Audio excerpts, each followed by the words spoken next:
Sejam bem-vindos. Hoje teremos uma live maravilhosa. O pessoal está entrando agora. Já quero dar boas-vindas aí pro André Luiz, pro Carlos, para a Bárbara virando herói, para a Flávia, minha aluna, Hipno, Lu Alves, todos que estão aí entrando nesse momento, que entraram junto comigo aqui. Muito obrigado. Já entraram muitas pessoas aqui, olha, direto, 40 pessoas já entrou na live, assim, só porque eu abri, que legal. Bruno Lugon, grande cunhado. Estamos aí, meu cunhado está aí assistindo também, que legal. Todo mundo aí, alunos incríveis, Rony Padilha, terapeuta, foi aluno em Floripa também, Hipnovasque, Marcelo, saudade de você, meu amigo, tudo bem? Rafa Davanzo, olha só, Fernandes Frota, muita gente legal aparecendo. Grande César Melo, olha só, ele já mandou o convite aqui para entrar. Eu já vou te chamar aí, viu? Já. Sabe quem vai estar aqui hoje comigo nessa live? Nada mais, nada menos do que um dos maiores lutadores do mundo de todos os tempos. Um gigante do UFC, do MMA, o Minotouro, isso mesmo. O Rogério Minotouro, além de ser um dos maiores lutadores de todos os tempos, que representou muito o Brasil no mundo inteiro, inclusive na época do Pride. Olha, eu já joguei videogame controlando o bonequinho dele, você nunca imaginaria que um dia poder fazer uma live com ele. E ele está nessa área do desenvolvimento humano, ele se tornou um palestrante de sucesso, tem feito várias formações e tem inspirado muitas pessoas com o seu trabalho, principalmente por ser uma pessoa que sempre superou desafios na vida, nunca baixou a cabeça, sempre levantou, seguiu em frente. É um cara de fibra, é um cara que representa o Brasil, que tem todo o nosso respeito. Então, uma salva de palmas aí para todos. Se você puder aplaudir da sua casa o grande Minotouro, eu vou chamar ele agora. A gente vai falar sobre PNL, sobre o poder da mente e também sobre MMA. Eu vou aceitar ele aqui para bater esse papo incrível. Adiciona. Vai entrar no ringue, hein? Entrando no octógono.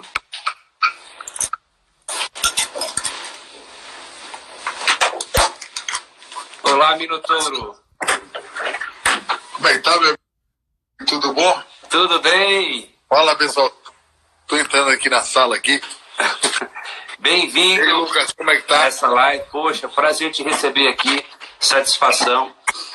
Tava falando agora justamente a minha admiração que eu tenho, né, por você, pelo seu irmão, pelo que vocês fizeram pelas artes marciais no Brasil e por representar tão bem o Brasil, sempre mostrando essa garra, essa força, né? E hoje vocês aí com palestras maravilhosas também, falando justamente sempre do foco, do objetivo, da ação, do propósito. Então é muito feliz para mim, muito satisfatório poder te receber aqui. Muito bem-vindo, viu? Pô, rapaz, você falou do Pride aí, deu uma saudade, meu irmão. Era bom demais lutar no Japão, viu, cara? Foi bom, né? Pô, muito bom pelo povo japonês. Sabe que eu tive lá, fiquei um bom tempo sem ir lá, né? Que o UFC comprou o Pride e a gente foi para os Estados Unidos um tempo. E aí agora eu voltei lá uns 3 anos atrás. Cara, como tá diferente. Mas o pessoal lá adora arte marcial, né? E sempre é bom reviver, né? Esses momentos. Sim. Lá foi o primeiro grande evento, grande torneio que você fez parte, Minotouro?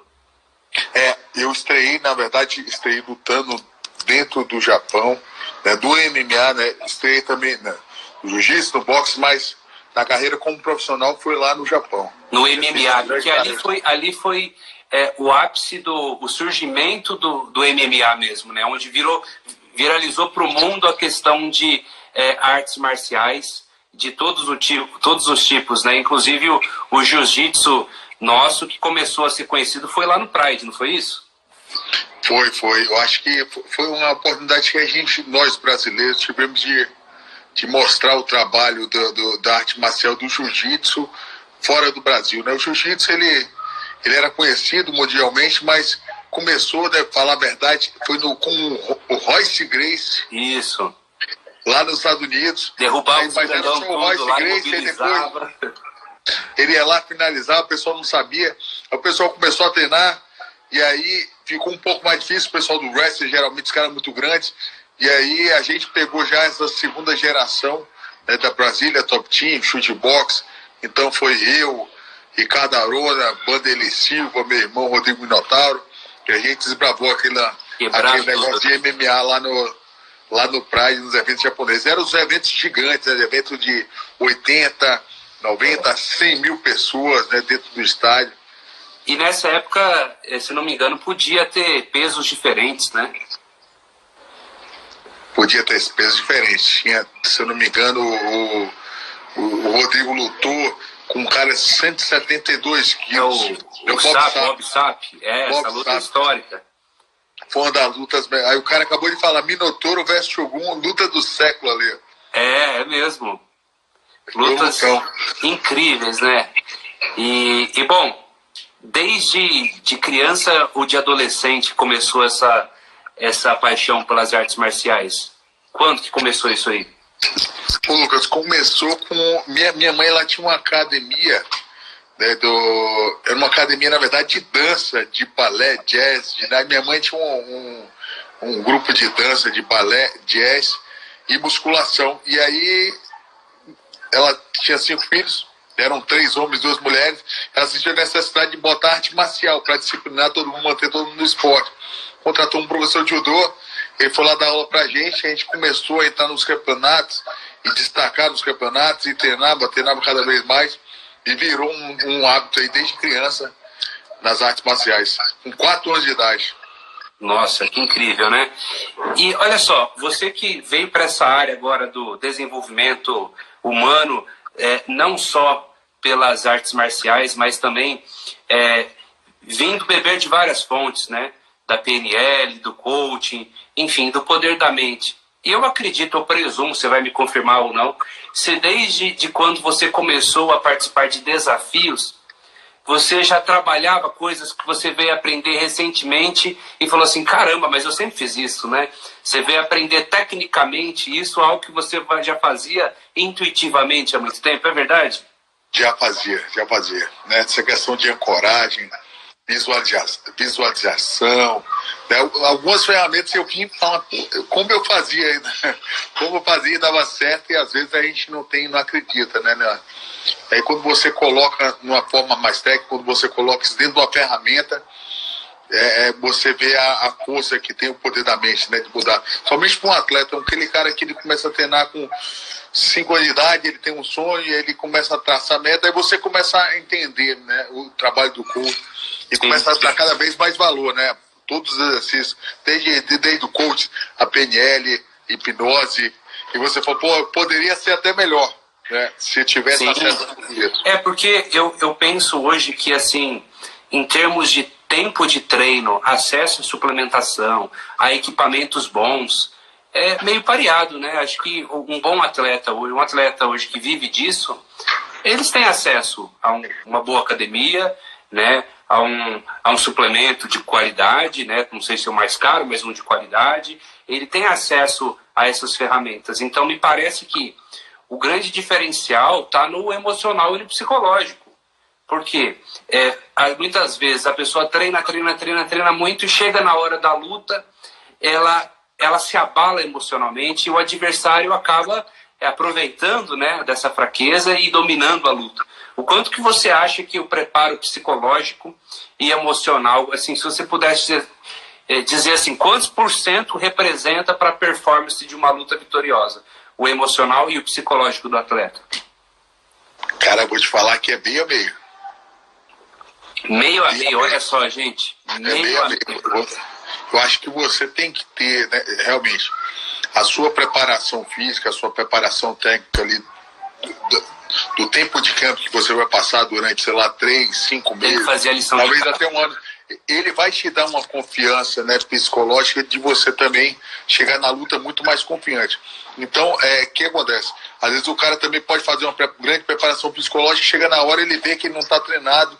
Então, eu acho que uma coisa bem complementa a outra, né? Eu acho que é bem... por isso que eu acredito que seja meio a meio. Não adianta nada você treinar e chegar na luta não estar confiante. E o treinamento também vai te dar confiança para a luta. Então, acho que é uma rotina aí que você tem que ter de disciplina, de um treinamento mental, treinamento psicológico e um treinamento físico também. Porque esse treinamento mental vai te dar aquela sensação de fazer, cara, eu fiz tudo o que tinha para fazer, realmente vou dar meu melhor, eu me conheço. Então, acho que o atleta ele tem que se conhecer, né?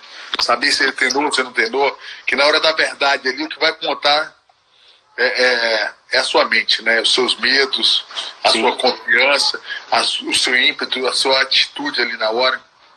Sim. Isso é uma metáfora também que pode acontecer no seu trabalho também, né? É a preparação e o desafio, né? Sim, acho que em tudo, né? A mente, ela tá ligada a todos esses processos, até mesmo na forma de você aprender uma arte marcial, porque hoje eu ensino muitas pessoas a como aprender a aprender melhor. Então, como é que você aprende melhor uma língua? Como é que você aprende melhor a ser um bom vendedor? Como que você aprende a ser um bom terapeuta? Então, como eu venho da neurolinguística, na PNL, ela traz muito essa questão de qual a melhor forma de aprender. Então, eu penso também que existe uma forma mais simples de aprender as artes marciais também, porque tem pessoas que estão há muito tempo que estão nesse meio, que praticam, mas de repente vem uma pessoa nova que aprende relativamente rápido e desponta. Ela pega o que precisa aprender, ela modela os seus mestres muito bem. A PNL ela vem muito da modelagem, né? A modelagem da excelência humana, ou seja, tudo que alguém faz com maestria você pode aprender e pode fazer se você seguir a mesma receita. Então, assim, o quanto você modelou, eu fico imaginando os seus mestres, os seus professores, né? Como que foi esse processo, se a gente pudesse colocar assim, mais próximo da técnica, claro, mas como que você fazia para você entender qual a melhor forma de eu usar o meu boxe, de eu usar a minha guarda? Qual que é o melhor cara do jiu-jitsu? Como que eu posso modelar isso do Muay Thai? Como é que eu posso juntar tudo isso? Como que você aprendia? Você observava e replicava? Ou você procurava entender o que aquele mestre sentia na hora do golpe? Qual era a atitude, o estado dele? Se puder falar um pouco pra gente como foi o processo de modelagem dos seus mestres para você se tornar o fera que você se tornou? Cara, é engraçado, viu, Lucas? Porque quando eu comecei a treinar, né, eu sou de Vitória da Conquista, na Bahia, né? E aí, um tempo depois, quando eu comecei, assim, a querer ser profissional, assim, com 15 anos de idade, eu estava em Salvador, a gente não tinha acesso ainda a um faixa preta, né, um cara faixa preta de jiu-jitsu. A gente via muito aquelas fitas do Royce Gracie no UFC, naqueles primeiros UFC, o UFC 1, o UFC 2, o UFC 3, e ali começou a surgir aquela vontade de, pô, eu tenho que lutar lá fora, eu tenho que lutar com o melhor. Então eu tinha pequenos passos para fazer, né? Eu tinha que chegar até o Rio de Janeiro, sem dinheiro no bolso. Como é que eu ia chegar no Rio de Janeiro? Então, já começava aí o desafio, né? Eu tinha que começar o meu desafio. Aí tinha alguns mestres, eu me lembro que chegou um mestre de La Riva lá em Salvador para dar um seminário. Eu falei, pô, já sei, vou treinar na academia desse cara.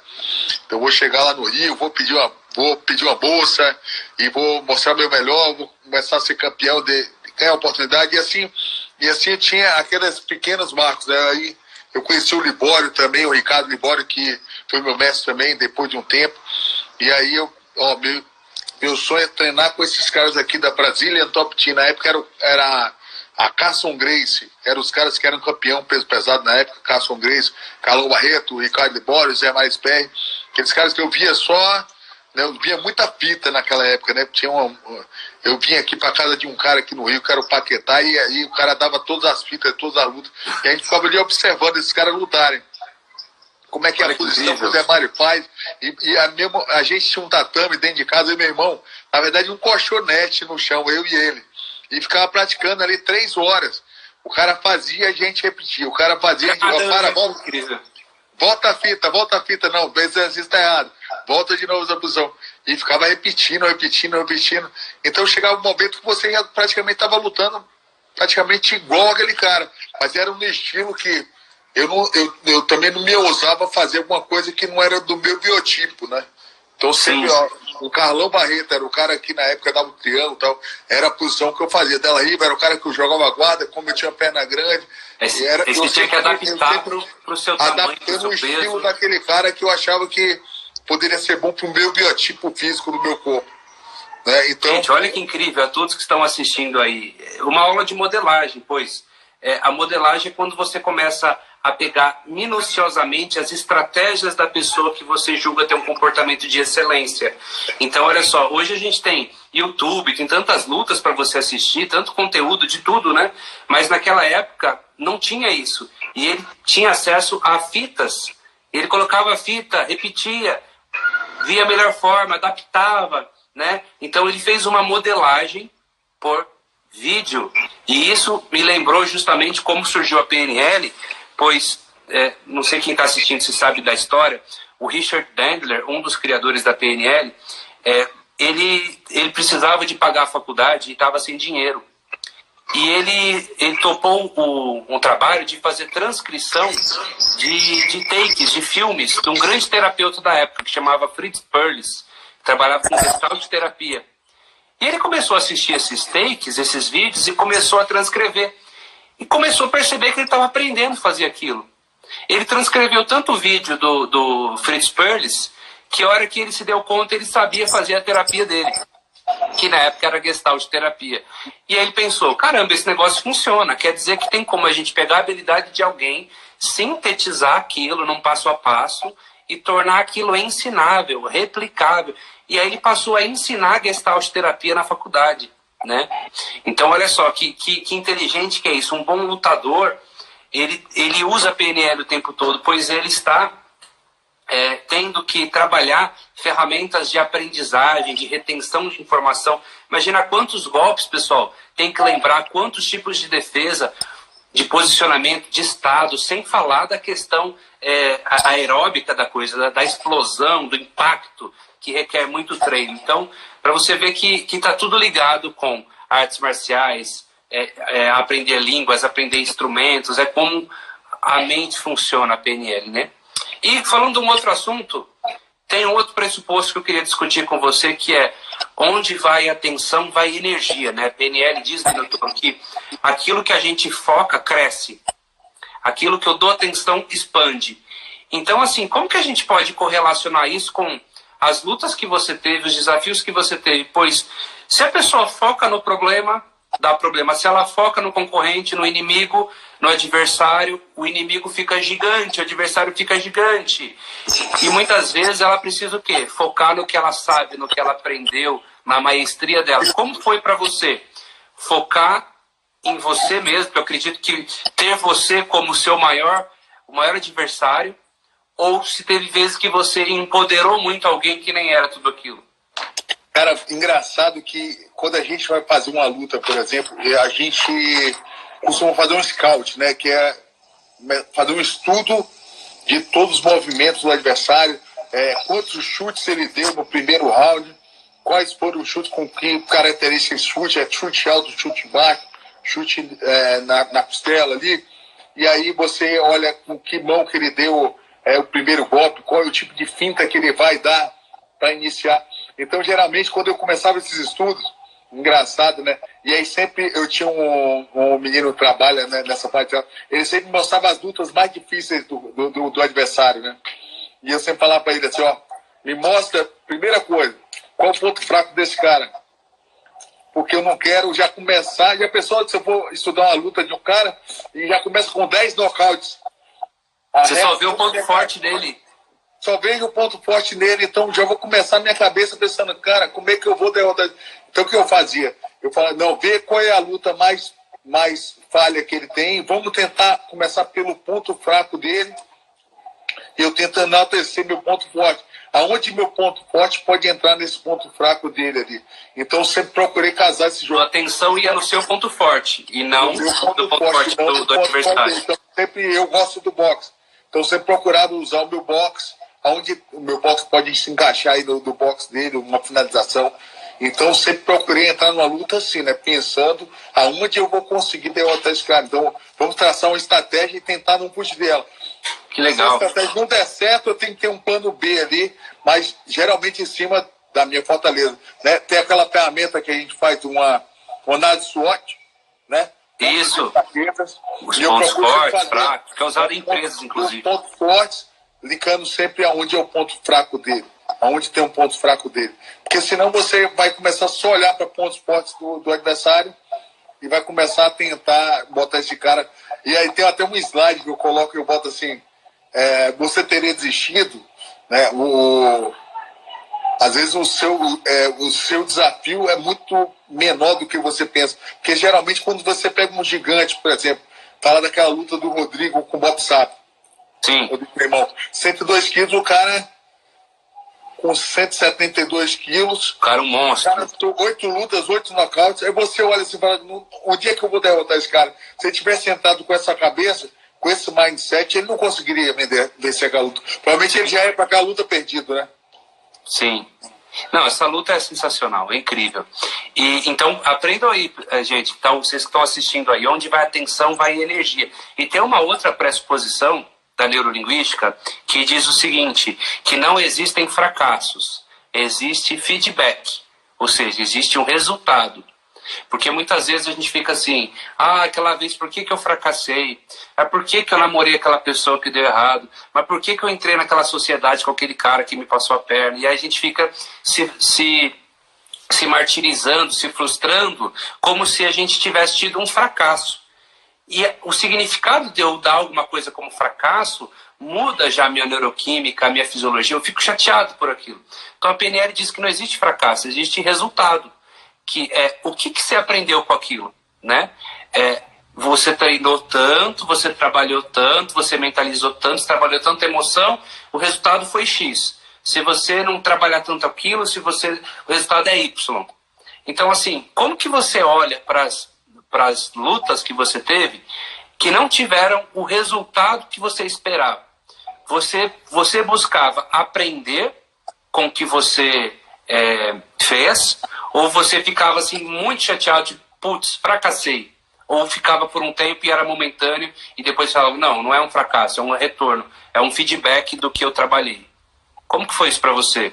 Na verdade, Lucas, assim, eu vim aprender muito, talvez de 2005 para cá, né? Comecei a estudar mais sobre inteligência emocional e realmente o lutador, se você for falar assim, a verdade mesmo, ele fica chateado com a derrota, porque o cara, uma luta... Não é um puta esforço, né? Não é como um jogo de futebol que o cara joga todo final de semana e ele consegue. Não, essa partida eu perdi, mas semana que vem eu vou lá. Esse cara vai lutar de 6 em 6 meses, talvez de 4 em 4 meses. Então é uma carga de esforço muito grande. E não dá para dividir a culpa, né? Não, foi culpa do goleiro, foi culpa do zagueiro. É você. E a vitória e a derrota pode posicionar esse cara muito bem dentro do ranking, envolve contratos e salários e patrocínio. Realmente é difícil para um cara assim lidar com a derrota, né? Com certeza, depois desse tempo, 2005, comecei a pensar muito bem, assim, escrevia geralmente o feedback, logo depois da luta eu ia ali já chateado ainda, né? Porque o cara que sai de uma luta, perdeu e foi feliz, é muito difícil. Mas uma coisa eu aprendi com o tempo é falar que a vitória não é tudo, né? O sucesso é você saber que você deu o seu melhor, que você fez tudo o que você poderia fazer para alcançar aquele resultado. Então eu comecei a ver que o sucesso não é... Agora já teve vitórias que eu lutei mal e eu saí dali e me dei um feedback ruim. Falei, eu poderia ser melhor em lutar com um cara desse nível, eu poderia sair muito melhor, né? Eu ganhei por pontos numa luta que eu poderia ter nocauteado no primeiro round. Sim. Então eu sempre procurava professores rigorosos realmente trabalhar comigo, porque esse cara me dá um feedback de verdade. Porque né, esse cara fala, realmente você poderia ter lutado muito melhor com um cara desse nível. Então eu acredito muito nessa teoria, que o sucesso é você realmente dar o seu melhor com as condições que você tinha, né? Então eu sempre procurei me avaliar em cima disso. Então realmente, às vezes eu estava machucado, eu não podia exigir de mim uma performance 100%, sendo que eu estava com a lesão ali. Então eu procurei ser honesto e verdadeiro comigo. Agora, se eu tiver 100% treinado e não lutei bem, então vamos ver, investigar o que aconteceu. E poderia ter sido de lutar. Ou seja, ressignificar, né?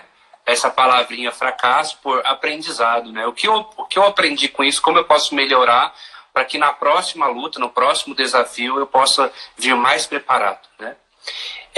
Muita gente comentando... Um feedback para você mesmo, né? Um feedback honesto, de verdade para você mesmo, né? E tem até uma outra ressignificação que vem aí, que a neurolinguística fala, que é o seguinte, que as atitudes que você teve no passado, os comportamentos que você teve no passado, foram as melhores que você poderia ter tido naquele momento.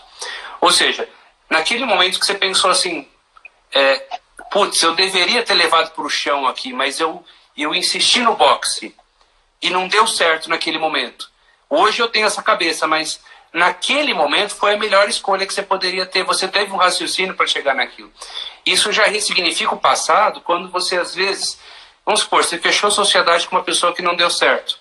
Mas lá no dia, parecia legal, parecia incrível, parecia promissor, não é? Aquela pessoa parecia bacana. Então, foi a melhor atitude, a melhor decisão que você poderia tomar com o que você tinha. Então, acho que ressignificar o passado, você mudar o sentido do que aconteceu, faz toda a diferença para o mindset futuro. Você concorda com isso, Netoro?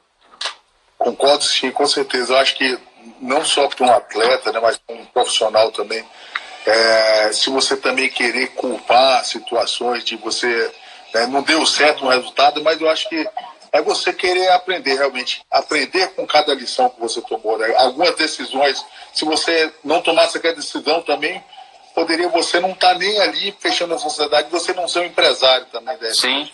Então E já teve alguma vez que você se percebeu fazendo uma auto-hipnose ou se dando uma autossugestão e aquela sugestão funcionou? Tipo, você colocou um negócio na sua cabeça e aquilo entrou de uma forma que você foi até o fim.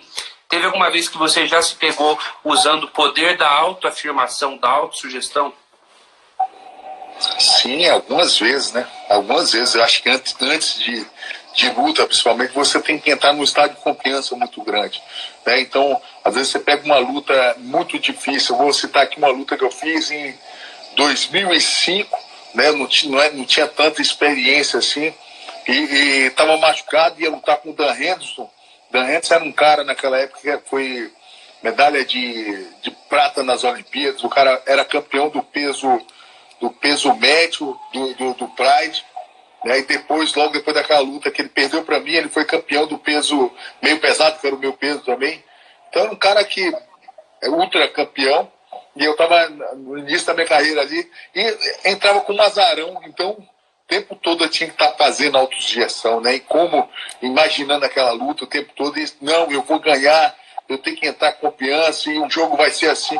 Então o tempo todo eu tinha que estar trabalhando minha mente. E visualização também? Um cara como daquele nível, né?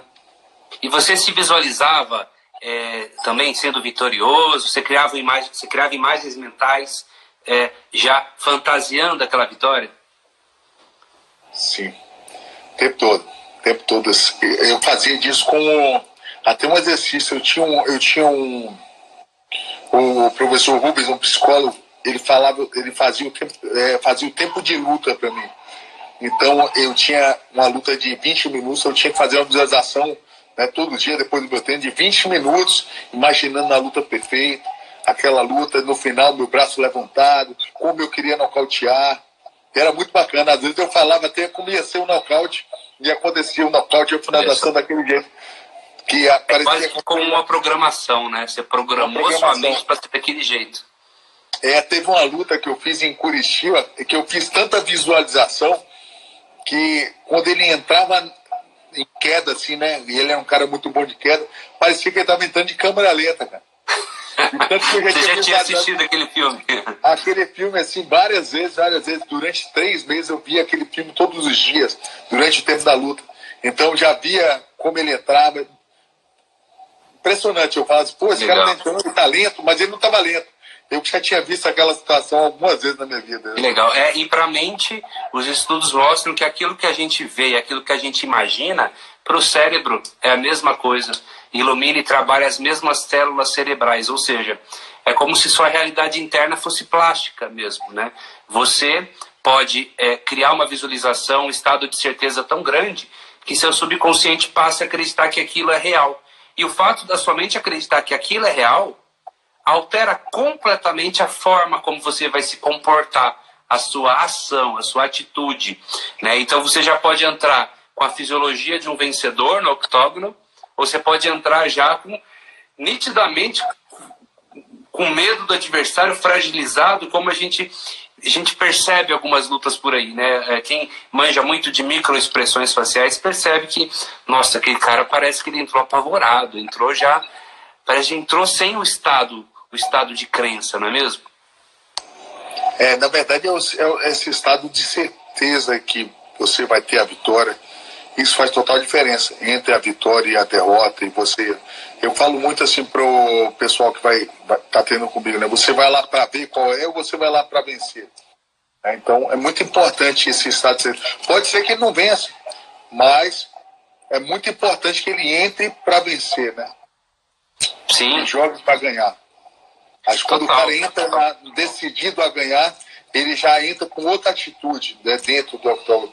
Eu acabei de ver, né, semana retrasada, aí uma luta do Conor McGregor, né, junto com o Cowboy Cerrone. Ele entrou com atitude de vencedor, ele entrou já para dar um nocaute no começo da luta. Ele não acertou o soco, mas logo assim que saiu, ele deu um chute na cabeça, 40 segundos a luta, fez a luta. Então a atitude... Ele veio para ganhar, né? Ele entrou para ganhar. Mas foi uma luta diferente, né? Tem até uma luta que eu fiz lá no Japão uma vez, assim que eu entrei, eu não consegui ganhar por nocaute, mas a atitude que eu entrei, e foi uma luta que eu fiz, eu tinha feito 6 cirurgias no braço, uma luta muito difícil, estava fisicamente ruim, mas assim, na minha cabeça eu falei, não, eu vou resolver no primeiro round, vou entrar com a atitude tão forte que vou nocautear rápido. Não consegui nocautear, mas essa atitude do começo da luta me deu gás para lutar os 20 minutos ainda. Um outro assunto muito interessante, trazendo para essa parte dos fenômenos que o estado de transe nos traz, porque numa luta acontece um fenômeno quase que hipnótico, né? Se não me engano, você pode até me corrigir se eu estiver errado, o Vanderlei Silva uma vez quebrou ou machucou muito feio a mão lutando e não se deu conta de que ele quebrou a mão e só foi se dar conta depois que a luta acabou, muitos minutos depois, né? Isso já aconteceu com você? O fato, às vezes, de você estar tão ali focado que é como se você anestesiasse a dor e você não percebe aquilo. E depois da luta acabar, você, caramba, eu machuquei isso, eu fraturei isso. Já aconteceu com você isso também? Sim, aconteceu. Eu já quebrei meu nariz na luta, já machuquei meu dedo, uma vez eu tomei alguns chutes na perna durante a luta, que depois da luta parecia que eu tinha uma bola de futebol de salão na minha perna. Negócio, a perna ficou toda preta, que se fosse numa condição normal de um treino, certeza você não ia conseguir continuar, né? Você pisava ali no corner do round ali, você não conseguia levantar de um agachamento do banquinho daquele, e você continuar fazendo uma luta ainda, superando, você não vê a dor. Sua vontade de vencer, de lutar é tão forte que você não tá vendo aquela dor. É uma alteração. Você não consegue nem descer do ringue. Porque eu fico imaginando que vocês devem ter até distorção de tempo na luta. Tem hora que passa um filme na cabeça, se você viaja num filme, você está lutando, mas seu inconsciente está em outro lugar, revivendo o treino, ou o que o mestre falou, como naqueles filmes do Van Damme, né? Acontece essas coisas, de você ter uma distorção do tempo quando está ali lutando? Acontece alguns casos até que você... Deu uma travadinha, peraí que seu áudio subiu. Não consegue lembrar. Sim, pode falar, agora voltou. Recuperou o áudio aí? Agora tá vindo. Acontece de você não conseguir, passou a luta daqui 10, 20 minutos da luta, você fala, peraí, o que aconteceu na luta? Você não consegue lembrar do que aconteceu durante a luta, ali, porque você está num estado tão forte e intenso ali durante a luta, que seu movimento começa a sair meio que automático, você não lembra direito o que aconteceu. E durante a luta, você está ali o tempo todo negociando com sua cabeça, né? Ele está pensando, e se perder? E se acontecer? E o futuro? Eu preciso ganhar essa luta o tempo todo. Então, tudo que envolve, como você falou, né? Contrato, valores. E aí o campeonato e o título. E eu acho que o ideal é você tentar trazer o máximo para o presente, ficar muito mais na presença e tentar não ficar pensando muito no futuro, que nessa hora ali você pode até se distrair, né? E você... Sim. Que é tudo que o adversário precisa, né? É tudo que ele precisa, esse medo de perder. Aí você começa a não arriscar, porque você começa a valorizar o empate, o ganhar por pontos. E aí isso aí pode te atrapalhar, né? Eu acho que o ideal é você tentar trazer o máximo para o presente ali. Não, tá eu e ele aqui, esquecer a plateia, esquecer que existe patrocínio, esquecer que existe bolsa, né? Talvez aquele cenário ali vai te distrair, mas o desafio vai te trazer para dentro de volta ali. Aquela atenção, né? Sim. E, Rogério, fala pra gente um pouco sobre os seus próximos projetos. O que você está almejando para daqui para frente, um pouco das palestras. Quais são os seus planos aí para 2020 que você puder dividir conosco? Lucas, a gente está fazendo uma palestra muito legal que chama Desperte o Campeão que é você. A gente está fazendo muita palestra dentro de empresas de médio, grande porte. Você e seu irmão? Eu e meu irmão, eu sozinho, eu e um primo meu, Mamá, que está nesse projeto também. A gente tem feito aí Banco Itaú, Pfizer, laboratórios, algumas empresas de tecnologia, empresas de financeira. Então, praticamente toda semana eu tenho viajado para dar algumas palestras aí pelo Brasil. Uma palestra falando muito sobre esse auto performance. Na verdade, que a gente fala muito sobre auto performance e procura trazer as histórias do esporte para a vida das pessoas que estão ali dentro da empresa, né, falando sobre auto performance no trabalho, auto performance na gestão também. E tem desenvolvido esse trabalho desde 2013. Na verdade, a gente está fazendo essas palestras, mas agora, nos últimos 4 anos, estudando, se aperfeiçoando mais. Acho que essa palestra virou até um evento que a gente fez ano passado. Né? Eu sou um campeão no nome do evento, e a gente vai estar fazendo esse evento praticamente 3 edições ainda esse ano. Lá em Curitiba, no Rio de Janeiro e em São Paulo também. Ou seja, você faz uma metáfora desse universo das lutas, mas você traz várias habilidades que são comuns ao mundo corporativo. Né? Ao mundo corporativo, porque são habilidades em comum, né? Foco, disciplina, inteligência emocional. Você usa não só no ringue, mas fora do ringue também, não é? Trabalho em equipe também, as equipes, né? O que envolve dentro essa questão do ego, da vaidade também, que isso acontece dentro das equipes, né? Dos bons resultados. Isso aí pode inflar o seu ego e você no outro dia chegar na sua empresa ali, não se dar bem com seus amigos e também não querer aprender mais. Eu acho que a vida do lutador é essa. Hoje, por exemplo, essa semana eu estive treinando com os caras muito mais novos e estive aprendendo coisa nova, né? Depois de quase 40 anos de arte marcial. Isso é humildade também, né? Se abrir para aprender. Então poderia chegar lá e dizer, não vou aprender porque eu já sou um faixa preta 5º grau há mais de 20 anos como faixa preta. Não, e eu vou lá na cabeça mate. Às vezes você treina até com um cara que não é faixa preta, você vai estar aprendendo. Isso acontece dentro das empresas também, né? A arrogância, hoje em dia, o marketing mudou totalmente, o marketing digital chegou, a parte de vendas já se fala em lead, em conversão, né? E você ter pontos de contato com aquele cliente. Então, aquele cara que antes era o bambambam do marketing, há 5 anos atrás, 10 anos atrás, hoje em dia vai ter que... E não se atualizar não é mais. Senão ele não vive dentro desse mercado. A gente procura falar sobre isso. E é realmente uma realidade, né, Lucas? Verdade. Meus alunos estão aí sedentos pela sua presença em algum treinamento meu. Estou escrevendo aqui, aparece o treinamento. Quando quiser vir, está mais que convidado. Sem ser essa semana que vem, na outra, estarei no Rio de Janeiro. Se você puder ir lá, será um prazer para você aprender mais aí sobre hipnose. Pô, show de bola. Você vai estar aqui no Rio, né? Vou estar aí. Vai ser incrível. Muita gente comentando aqui, mandando um salve, agradecendo, falando que te admira muito, que já assistiu muitas lutas. Pessoal realmente muito, muito satisfeito com essa live de hoje. E eu queria... Tem uma galera aí mandando bastante recado aqui, né? Tô vendo aqui. Tem sim. Muito bacana. Bom, eu queria agradecer a sua presença. Dizer que além de fã, eu fiquei muito feliz pela sua humildade em permitir fazer essa live aqui comigo e de poder trazer essas mensagens aqui muito positivas para o meu público, que com certeza tem muito em comum com o seu, apesar de parece que, nossa, o universo das artes marciais, mas na verdade está completamente interligado com a neurolinguística, com a hipnose, com o desenvolvimento humano, é um sistema só, né? E você está vindo para essa área com força total, tenho certeza que só vem vitória aí com esse mindset que você tem. E desejo muito sucesso realmente para você, para o seu irmão, para Tim Nogueira. Vocês continuem espalhando essa luz aí para todos. Tá bom, Lucas. Obrigado, tá? Eu que agradeço aí pelo convite na sua live, né? Poder estar interagindo com a sua galera também, trazendo a nossa galera aí junto contigo, falando sobre PNL, hipnose. Eu acho que é um conteúdo que, com certeza, para o nosso fã, né?